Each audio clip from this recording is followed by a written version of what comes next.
20 saat 30 minut эфирда Татарстан хабарлары программасының төп шығарылышы студияда Фәнис Камал хайырлы кеше хәзер булачак темалар турында.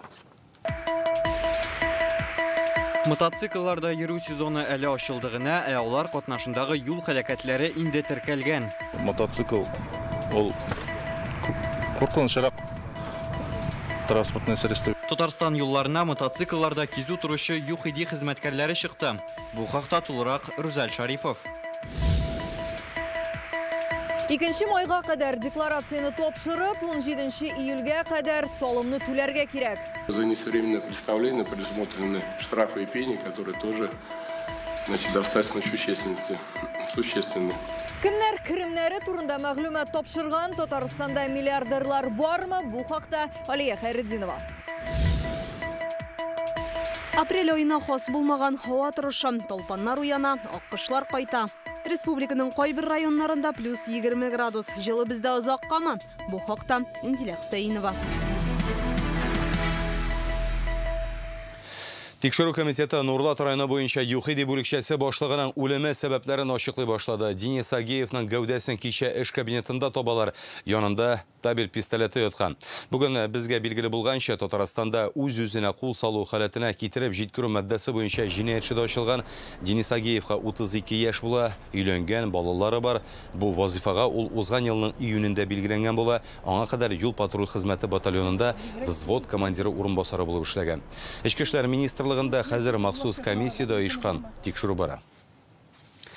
Бүген Татарстан прокуратурасы Түбән Камадагы күп катлы йортның подвалында булган хәлне тикшерә башлады. Монда сантехник үлгән Вахитов проспектындагы бу йортта коммуналь авария килеп чыккан була. Алар хезмәттәше белән кайнар су турбасы тишелеп аккан подвалга төшәләр. Иптәше юешләнгән аяк киемен алыштырырга дип өскә менеп китә. Ул әйләнеп килгәндә сантехник Ират кайнар су эчендә ята торган була. Ашыгыч ярдәм чакырталар. Табиблар Иратның үлемен хәбәр итә. Прокуратура сантехник эшләгән оешмада техник иминлек кагыйдәләре хезмәт куркынычсызлыгы таләпләре үтәлү-үтәлмәвендә тикшерәчәк. Инде икенче көн Татарстанда чын яз хакимлеге итә кичә. Казанда бу көннәрдә 70 еллап булмаган җылылык та теркәлде. Температура рекордлы 16 градуска кадәр күтәрелгән. Яз көнендә мондый күрсәткеч соңгы тапкыр 1951 елда ук була. Ул чакта да һава 16 градуска кадәр җылына. Яз башыннан бирле бу инде 4нче рекордлы шундый күрсәткеч. Бүген һәм иртәгә республикада температура плюс 20 градуска кадәр күтәреләчәк. Тик пәнҗешәмбедән яңгырлар булуы һәм җилнең тизлеге артачагы турында хәбәр итәләр. Ялларга явым-төшем көтелмәй, 12 градуска кадәр җылы торачак, төнне минус 2 градуска кадәр суытырга да мөмкин. Республика елга күлләренә аккышлар кайта башлады. Аларны Лоиш районының Архиерей күлендә күргәннәр. Орнитологлар Минзәлә, Әтнә, Югары Ослан районнарында да очратуларны әйтә. Шулай халыктан килгән фото һәм видео мәгълүматларга караганда аккышлар Әгерҗе, Мөслим, Әлмәт, Азнакай, Баулы, Питрәчкә дә кайтканнар. Белгечләр сүзләренә караганда бу кошлар бала чыгару өчен тыныч, кеше күп йөрми торган сулыкларны сайлый. Алар бездә 1987 елдан Кызыл китапка да кертелгән. Әлеге кадрларны бүген социаль Тәргә Рөстәм Миннеханов та урнаштырды һәм ул яз хәзер чын-чынлап килде дип тә язып куйган.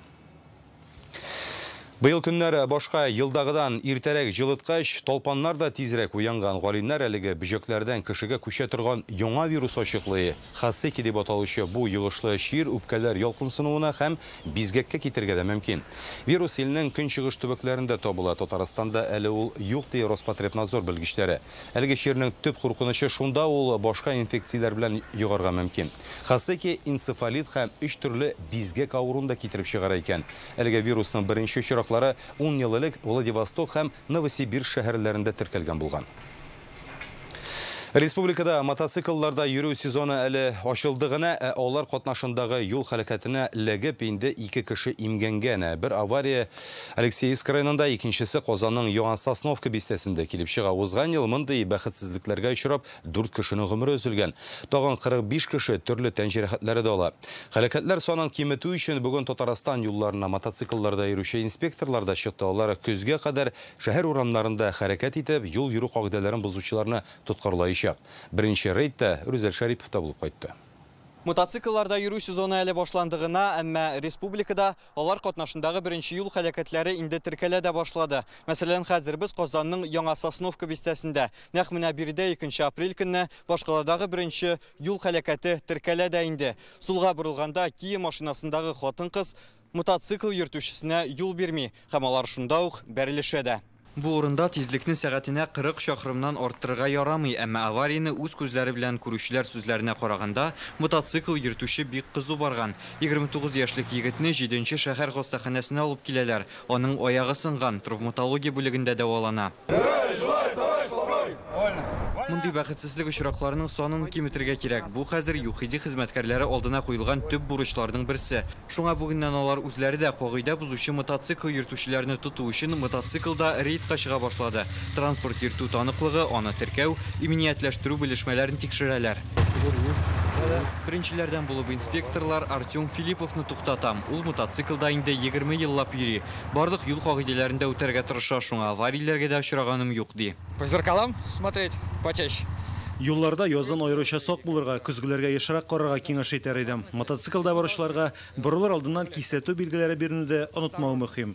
Мотоцикллар ярдәмендә ЮХИДИ хезмәткәрләре кагыйдә бузучыны машина араларыннан узып та тоткарлый. Юл һәлакәте килеп чыккан урынга да алар хәзер тизрәк барып җитә ала. Мондый тиркизү туру шуңа нәтиҗәлерәк тә икән. Правасыз яисә А категориясыз йөрүчеләр күбрәк очрый. Теркәү узмаган мотоцикллар очрый күбрәк. Очрый мотошлем кимәгән водительләр, номерсыз йөрүче мотоцикллар. Сам байк еще смотреть там. Илшат Сәфәров мотоджимхана дигән спорт түрі белән шөгыльләнә. Ул ясалма корылмаларда төрле маневрлар ясаудан гыйбарәт.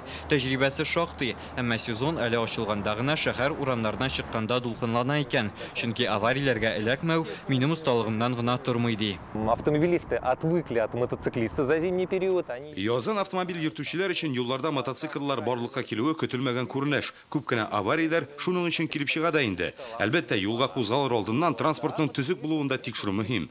Махсус баш киеме, тез һәм билекләрне саклау җайланмалары турында да онытмаска кирәк. Чөнки бу имгәнүләрне киметә. Татарстанда узган ел мотоцикллар катнашында 43 юл транспорт һәлакәте килеп чыккан. 45 кеше төрле тән җәрәхәтләре ала, 4 кешенең гомере өзелә. 2021 елда исә мондый аварияләр саны 63-кә кадәр җиткән була. Количество пострадавших в дорожно-транспортных происшествиях и общее количество. 2022 елда авариялар һәм аларда зыян күргәннәр саны кимегән, әмма шул ук вакытта тискәре күрсәткеч тә бар. 21 ел белән чагыштырганда 1 кешегә күбрәк үлә. Безгә мондый очраклар санын быел гомумән булдырмау юнәлешендә эшләргә кирәк.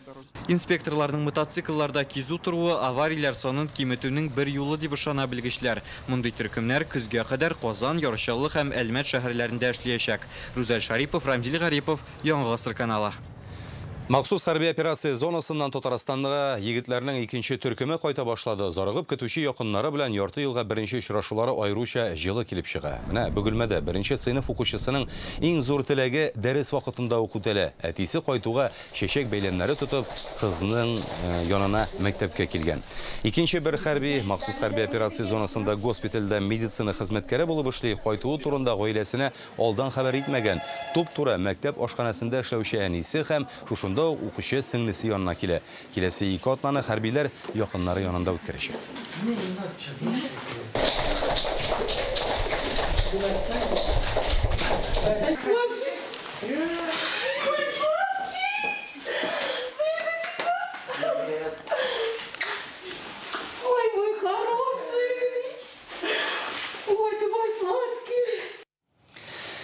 Татарстан истабарлары Казанга данлыклы П-2 очкычының калдыкларын алып кайтты. Әлеге самолет Бөек Ватан сугышы чорында 1943 елда Мурманск өлкәсендә төшә. Әлеге төр бомбага тотучы очкычлар безнең республикада җитештерелә торган була. Крылья Татарстана дип аталган отряд куеп, күп еллар дәвамында бөтен ил буенча шундый очкычларны эзли. Аларның детальләреннән П-2 самолетын яңадан җыймакчы булалар. Еллар узгач ачыла торган тарихи вакыйгалар хакында Рүзәл Шарипов. Там написано завода номер 16 нашего казанского завода. То есть двигатель был сделан на сказание, вот он вернулся домой. Татарстан истабарлары экспедицияда табылган детальләрне шулай кадерләп һәм җентекләп өйрәнә. Чөнки һәрберсе бөек җиңүне якын айткан P2 очкычларыныкы. Буларын мәсәлән күптән түгел Мурманск өлкәсенең Терский районыннан алып кайтканнар. 1943 елда бомбардировщик нәкъ менә шушында төшкән дип санала. Пошел, родной, пошел. Красавец. Очкычны кар астыннан чыгару кыен кебек тоелса да, истабарлар өчен бу иң авыры түгел. Чөнки әлеге калдыкларны инде узган елның җәендә үк тапканнар иде. Әмма сазлык эчендә булганга, аны алып кайта алмадылар. Шуңа җир туң вакытта мартта кабат килергә булганнар. В ту экспедицию мы подготовили те интересные фрагменты самолета, которые можно... Узган җәйдә 2 көн буе безгә кызыклы булган калдыкларны сазлыктан чыгардык. Кышын алар җиргә туңып ябышмасын өчен барсында махсус яссылыкларга урнаштырдык. Шулай алдан күрелгән чаралар ярдәмендә детальләрне үзебезгә алып кайта алдык та инде. Татарстан истабарлары Мурманск белгечләре белән берлектә инде 5 елдан артык эшли. Соңгы экспедицияләре 7 көн дәвам иткән. Һәр деталь Бөек Ватан сугышы елларында Татарстанда җитештерелгән данлыклы P2 очкычын җыю өчен кирәк. Хәзер аның төп өлеше центроплан 10%ка диярлек җыелган. Һәм бу очкычның әле кечкенә бер өлеше генә. Киләчәктә аның 2 ягыннан 6 метр озынлыктагы 2 канат та барлыкка киләчәк. Узган елның җәендә казу эшләре барышында истабарлар хәтта кеше сөякләренә дә юлыга. Ул Цезарь Бройтман исемле очучыныкы булып чыга. Шәхсен партия билеты һәм медале ярдәмендә ачыклыйлар. Аның белән бергә тагын 4 очучы булган ди тарихчылар. Хәзер аларны да табырга ниятлиләр. Самое главное у нас это члены экипажа же. Безнең өчен иң мөһиме экипаж вәкилләре. Киләсе экспедицияләрдә аларны да эзләргә уйлыйбыз. Бәлки шунда очкычның яңа өлешләре дә чыгар. Истабарлар P2 моделен көндә җыя. Аның өчен яраксыз дип табылган калдыкларны җентекләп өйрәнгәннән соң Әлмәт һәм Түбән Камадагы музейларга да җибәргә планлаштыралар. Рүзәл Шарипов, Игорь Романов, Яңа гасыр каналы. Декларация тапшыру вакыты тәмамланырга 1 ай вакыт калып бара. Моның өчен Салым инспекциясына 2 майдан да соңга калмыйча 3 НДФЛ формасында керемең турында мәгълүмат тапшырырга кирәк. Бу милкен соткан, фатирын арендага биреп торган, кыйммәтле кагазлар белән эш йөрткән, лотереяда җиңгән яки милекне бүләк буларак кабул иткән кешеләргә кагыла. Шулай ук шәхси эшмәкәрләр, нотариус һәм адвокатлар кереме буенча декларациядә тапшыра. Быелгы үзенчәлекләр турында тулырак Алия Хәйреддинова. Быелның 3 айында салым органына 220 меңнән артык декларация килгән, шуларның 17 меңе физик затлардан. Республика бюджетына олар 4 миллиард сумга якын акча түләячәк. Барлык физик затлардан бу 65 мең декларация дигән сүз 3 миллиард сумнан артык салым акчасы көтелә. Не позднее 2 мая текущего года отдельная категория граждан, обязаны самостоятельно рассчитать сумму налога. Нинди керемнәре булуы турында бүлеккә фатир яки машина кабул итүчеләр, лотереяда җиңүчеләр, кыйммәтле кагазлар сатучылар мәгълүмат бирергә тиеш. Фатир саткан өчен дә салым каралган, дөрес аны алып, әле 5 ел узмаган очракта гына НДФЛ түләү һәм декларация тапшырудан азат ителгән кешеләр дә бар. Семьи с детьми освобождаются. 18 яшькәчә 2 баласы булган гаилә фатир сатканнан кергән акчаны яңа торак алуга тота икән, алар НДФЛ түләүе һәм декларация тапшырудан азат ителә. Бу очракта фатирның ничә ел милектә булуы мөһим түгел. Керемнәрне яшереп калып булмый. Андый очракта салымны да шуңа өстәп штраф та түләргә туры киләчәк. Ул 1000 сум тәшкил итә. Былтыр шундый 13 мең кеше үз керемнәрен күрсәтмәгән, аларның салым суммасын салым хезмәте үзе саный. Нәтиҗәдә казна 2 миллиард сумга тулланды. Если налогоплательщик, физическое лицо. Әгәр дә салым түләүче керемгә ия булган физик зат быелның 2 маена кадәр декларациясын тапшырмый икән, 2022 елгы керемнәр нәтиҗәсе буенча салым хезмәте аның салым суммасын үзе саный һәм түләүчегә җибәрә. Быел салым турындагы законга үзгәрешләр кертелде. Дәүләт хезмәте белән бер рәттән башка төп эше булган барлык төр дәрәҗәдәге депутатлар декларация тапшырмаска һәм керемнәре турында хәбәр итмәскә мөмкин. Дәүләт думасы депутатлары өчен документлар тапшыру мөмкинлеге 31 мартка кадәр иде, әмма эш гадиләштерелүгә карамастан элеккечә яшәүчеләр дә бар. Әйтик, думада Татарстаннан булган депутат Олег Морозов керемнәрен күрсәтте. 2022 елда ул 12 миллион сум акча эшләгән, аның исемендә җир һәм торак йорт бар. Когда обсуждался этот закон... Әлеге закон турында фикер алышканда, кайбер депутатлар шул исәптән мин дә шәхси декларацияны киләчәктә дә тапшырачакбыз дигән карарга килдек. Мин бер мандатлы округтан сайланган депутат. Шуңа сайлаучылар минем керемнәрем турында мәгълүматны белеп торырга тиеш дип саныйм. Түбән Кама шәһәр советы депутаты Рәис Шәйхов администратор буларак көнгә берничә мәртәбә гаилә һәм велики паркларында йөреп кайта. Дәүләт эшеннән тыш иҗтимагый территорияләрнең төзеклелеге дә аның җаваплылыгында. Быел ул беренче тапкыр керемнәренең декларациясын тапшырмаячак. Законга үзгәрешләр кертелгәннән соң былтыр кыйммәтле сатып алулар булмады дигән белешмә кагазын тутыруы да җитә. Депутаты, по крайней мере, наши. Безнең депутатлар депутатлык эше өчен хезмәт хакы алмый бит, алар башка юнәлешләрдә акча эшли. Шуңа бу депутатлык эшенә бәйле түгел дигән сүз. Димәк, керемең турында хәбәр итүнең мәгънәсе дә юк. Былтыр Татарстанда 24 миллиардер эшмәкәр исәпләнгән, алар бюджетка 367 миллион сум акча түли. Быелга инде 4 миллиардер үз керемнәре турында хисап биргән. Аларның гомуми салымы 151 миллион сум. Кирәкле акча бит инде ул. Экономика өчен кирәк. Мөһим, бик мөһим. Ни өчен? Ни өчен булса инде? Вакытында түләгән вакытында җоклыйсың. Керемнәр турында хисапны теркәлгән урын буенча салым инспекциясендә яки федераль хезмәтенең сайтындагы шәхси кабинет аша 2 майга кадәр тапшырырга мөмкин. Салымнарны түләү өчен исә 17 июльгә кадәр вакыт бирелә. Алия Хайретдинова, Гөлнара Миңнеханова, Данил Филатов, Александр Лихачев, Яңа Гасыр каналы. Идел буе федераль округында Татарстан туристлар иң күп килүче төбәк дип табылган. 2 ай эчендә республикада ярты миллионнан да артык кеше кунак булып киткән. Татарстан нинди күрсәткечләр буенча Түбән Новгород өлкәсе һәм Башкортстанны уздырганын Реальное время интернет газетасыннан укый аласыз. Бүген Рөстәм Миңнеханов видеолемтә аша Россия Дәүләт Советы президиумы утырышында катнашты. Аны ил президенты Владимир Путин уздыра. Көн кодагында Россиягә карата кертелгән санкцияләр шартларында ил сәнәгате үсеше темасы тора иде. Сәнәгать оешмаларына ярдәм чараларын арттыру, үсеш институтлары эшчәнлеген җәелдерү, технология ягыннан артта калмас өчен яңа юллар эзләү турында сөйләштеләр. Владимир Путин белдерүенчә, безнең предприятиеләр моңа кадәр файдаланылган көнбатыш җайланмаларын Россиядә җитештерелгәннәрне алыштыру юнәлешендә актив эшли. Один из руководителей, хозяев предприятия, сказал очень замечательную фразу. Он сказал: мы были вынуждены переходить к импортозамещению там-то, там-то, там-то, где мы раньше об этом и не думали. Вот эта вот фраза, она ключевой является. Мы вынуждены. Вот я думаю, что если мы не были вынуждены, никогда бы этого и не сделали. Все мы понимаем, санкции, конечно, надолго. Поэтому наряду с первоочередными мерами замещения импортных технологий и продуктов здесь нужны средние и долгосрочные преобразования. Бүген Казан федераль университетында рус теле һәм әдәбияты халыкара интеграцияны формалаштыру чарасы дип аталучы форум ачылды. Ул КФУда рус телен чит тел буларак укыту кафедрасы оешуга 40 ел булуга багышланган. Монда Россиянең әйдәп баручы югары уку йортларыннан укытучылар җыелды. Үзбәкстан, Казакстан, Белоруссия һәм Төркия университетларыннан да галимнәр килгән.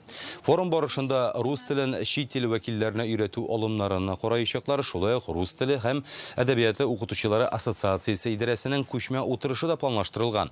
Бу көннәрдә Идел буе федераль округындагы язучылар да биргә җыелган. Алар иҗади остаханәдә рус теленең үсеше хакында фикер алышачак. Безнең университетта рус телен чит тел буларак укыту кафедрасы оешуга 40 ел тулуга багышланган. Безгә бу көннәрдә Россиянең бик күп төбәкләреннән, барлык төбәкләреннән дә дип әйтергә мөмкин, рус теле өлкәсендә эшләүче кафедра мөдирләре, белгечләр җыелды. Моннан тыш дөньяның 18 иленнән шулай ук галимнәр килде. Без бу көннәрдә рус теле проблемалары турында сөйләшәчәкбез һәм инде әлбәттә монда үзәктә рус телен чит тел буларак укыту турында нигездә сөйләшү алып барылачак. Сегодня знаменательный день для Республики Татарстан, республики многонациональной, республики, которая хорошо знает русский язык. Бу безнең күп милләтле республика өчен бик тә истәлекле көн. Биредә рус телен яхшы беләләр. Бердәм дәүләт имтиханнарындагы югары күрсәткечләр моңа ачык мисал. Казанның лингвистика мәктәбе рус телен чит тел буларак та, туган тел буларак та укыту буенча иң алдынгылардан санала.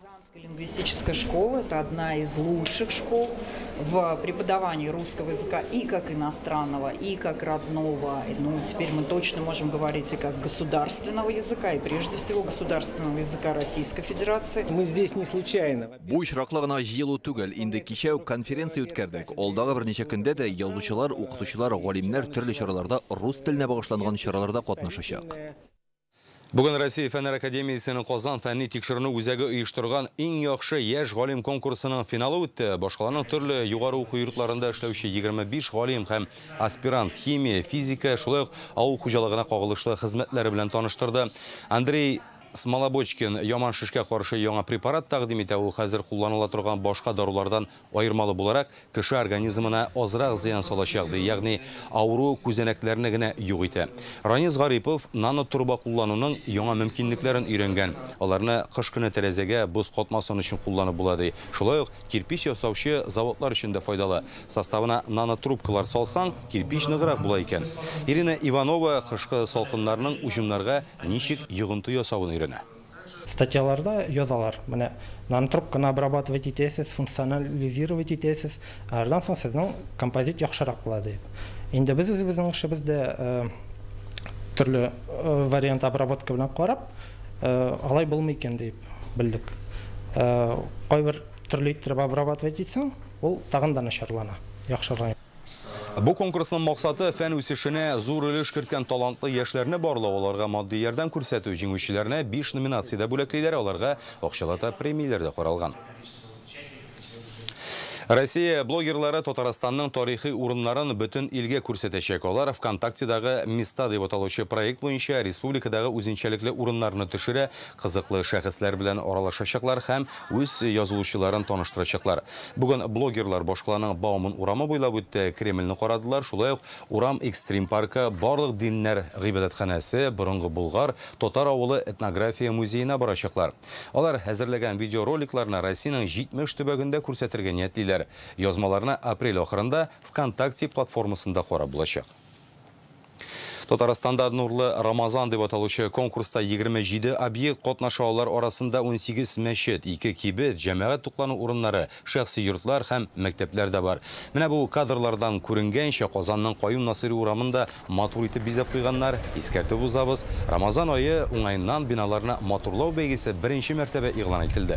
Финалга чыгучылар 16 апрельдә билгеләнәчәк. Конкурс изге ай мөхитен булдыру максаты белән оештырылды. Шуңа җиңүчене ачыклаганда бизәлешне мәгънәви төсмеренә, Рамазан ае символларын куллануга һәм заманча технологияләрне файдалануга да игътибар итәчәкләр. Беренче урынга хаҗга юллама тапшырылачак, башка катнашучыларга да истәлекле бүләкләр каралган.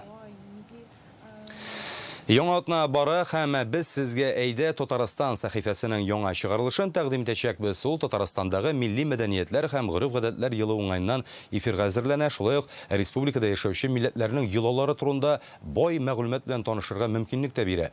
Бүгенге сәхифәдә без май чабу бәйрәме традицияләре белән таныштырабыз. Аны бездә март аенда үткәрәләр.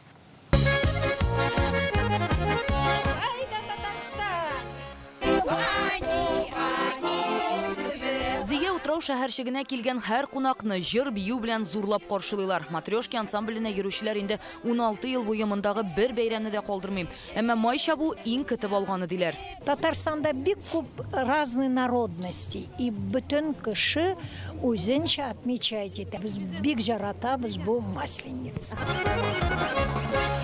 Май чабу бәйрәме музыкаль бизәлеше белән дә аерылып тора. Монда җырлар, такмак, такмазалар яңгырый. Алар нигездә бәйрәмнең йолалары, очрашу, мәхәббәт, гаилә мөнәсәбәтләре хакында. Булачак уңышка багышланганнары да бар. Урыс җырларында, ансамбль җырларында җырлыйбыз. Күңелле, бик әйбәт, бик күп кеше җыела монда. Тарихчылар фикеренчә, май чабу бәйрәме тамырлары белән борынгы гасырларга ук барып тоташа. Христиан динен кабул иткәнче үк кешеләр көн белән төн тигезләшкән көнне билгеләп үткән. Шул рәвешле славян халкы кышны озата һәм язгы кырышларына әзерләнә. Настроение, конечно, праздничное. Монда чын бәйрәм рухы хөкем сүрә. Уеннар оештырып без күңел ачып кына калмыйбыз. Кышны озатып, язны да каршы алабыз. Менә бу Матяны уены безгә көньяк төбәкләрдән килгән. Элек шулай дип иң якын дусларны йөртә торган булганнар. Кружимся в одну. Казанда итек уены бик популяр булган. Анда халкыбыз хәзер дә бик яратып катнаша. Идем. Майша бу бәйрәмендә бұрынғыдан қалған гадәт буенча атларга да зур урын бирелә. Дөрес, фольклор белгечләре алар Идел буе халкы бәйрәмнәрендә генә катнашкан диләр. Гадәттә бу көннәрдә тау шуганнар, Казанда таулар аз булу сәбәпле, бездә ат җигеп урам әйләнгәннәр. Например, в Казанских известиях 1811 года. Әйтик 1811 елда нәшер ителгән Казанские известия газетасында атлар җигеп, җырлар җырлап урам әйләнү турында мәгълүмат бар. Анда Казанда биек таулар булмаганга күрә атлы чанада йөрү гадәте кергән дип язылган. Ягъни шул рәвешле тау шуын алыштырганнар. Бәйрәмнең иң көтеп алынган һәм тәмле өлеше кайнар белен һәм кыймак белән сыйлану. Традицион белен рецепты мондый: бер савытта йомырка, шикәр кымы һәм тузны кушып булгатырга, 100 мл сөт салып, кабат булгатасы, он һәм сода өстәп яхшылап бутарга, табаны майлап җылытырга, белен камырын юка гына итеп салып, ике яклап уртача утта кыздырырга.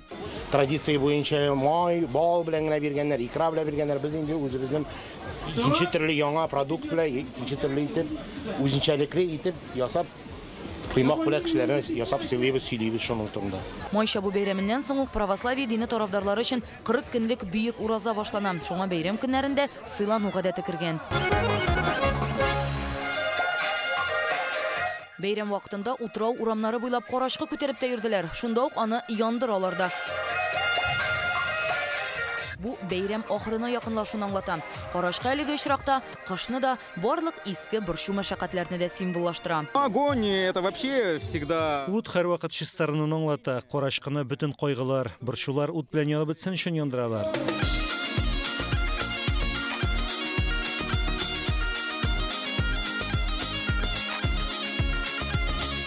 Утрау шәһәрчегеннән Рания Абдрахманова, Рамил Шәйдуллин, Вадим Илларионов. Яңа гасыр каналы.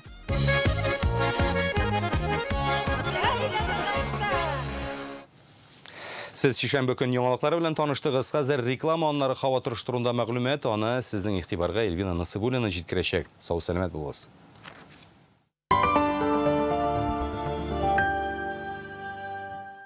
Татарстанның энергетика һәм энергоресурс нәтиҗәлеге халыкара форумы, бай, эшлекле программа, тармак күргәзмәсе 5 апрельдән алып 7-сенә кадәр Казан Экспо халыкара күргәзмәләр үзәгендә.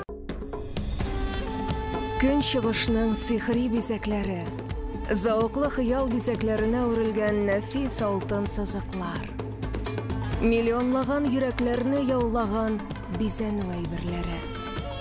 Көн чыгышның алтын сихри коллекциясе белән бергә балка. Оператор шилтәрендә Ювелирочка телеканалын карагыз. В местах, где движение регулируется, пешеходы должны руководствоваться сигналами регулировщика или пешеходного светофора, а при его отсутствии – транспортного светофора. Пешеходы должны переходить дорогу по пешеходным переходам, в том числе по подземным и надземным, а при их отсутствии – на перекрестках по линии тротуаров или обочин. На нерегулируемых пешеходных переходах пешеходы могут выходить на проезжую часть или трамвайные пути после того, как оценят расстояние до приближающихся транспортных средств, их скорость и убедятся, что переход будет для них безопасен. При переходе проезжей части дороги вне пешеходного перехода пешеходы, кроме того, не должны создавать помех для движения транспортных средств и выходить из-за стоящего транспортного средства или иного препятствия, ограничивающего обзорность, не убедившись в отсутствии приближающихся транспортных средств. Велосипедистам и водителям мопедов запрещается пересекать дорогу по пешеходным переходам, так что необходимо спешиваться. Компания Tata AgroLeasing предлагает сельхозтехнику, сервис и запасные части с отсрочкой платежа до 6 месяцев. Телефон 203 83 00. Как уничтожить колорадского жука? Карада с усиленным эффектом. Убивает и жуков, и личинок. Карада защищает картофель надолго. Данияр Соколов җитәкчелегендәге Камал театры оркестры концертларына чакырабыз. 19 апрельдә зур концертлар залында алар беренчеләр иде премьерасына көтәбез. Программада Сәйдәшев, Җиһанов, Ерулин һәм башка классикларның әсәрләре 12 яшьтән өлкәннәр өчен.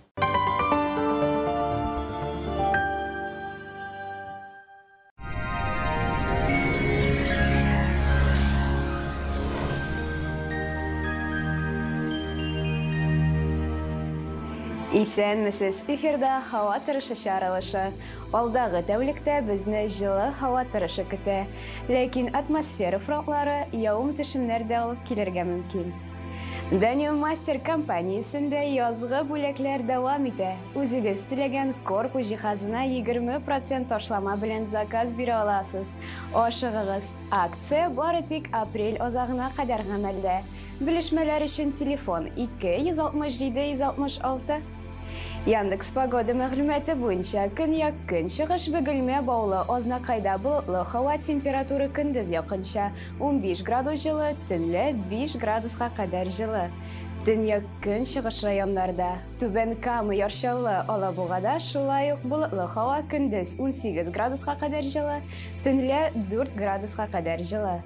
Республиканың төньяк өлешендә Актаныш, Әгәрҗе, Менделеевскида җылы һава көндез температура уртача +17 градус, төнлә 3 градуска кадәр җылы. Төньяк-көнбатыш Арча, Кукмара, Балтачта болытлы һава көндез монда да температура уртача 17 градус җылы, төнлә якынча +4 градус. Көньяк-көнбатыш Болгар, Буа, Чүпрәледә җылы һава көндез температура якынча 16 градус җылы, төнлә якынча +4 градус. Чистай, Әлмәт, Мамадышта шулай ук болытлы көндез уртача 16 градус җылы, төнлә 3 градуска кадәр җылы. Пәнҗешәмбе көнне һава торышында үзгәрешләр көтелә. Температура тагын түбәнәя. Башкалабыз Казанда алмашынучан болытлы һава көндез 18 градуска кадәр җылы, төнлә уртача 4 градус җылы. Җил көньяктан. Атмосфера басымы төркемеш баганасының 755 мм тәшкил итә. Һаваның чагыштырмача дымлылыгы 70%. Җирнең магнит кырытыныч. Бүгенгә менә шулар иде. Студиядә Эльвина Насыбуллина. Сау-сәламәт булыгыз.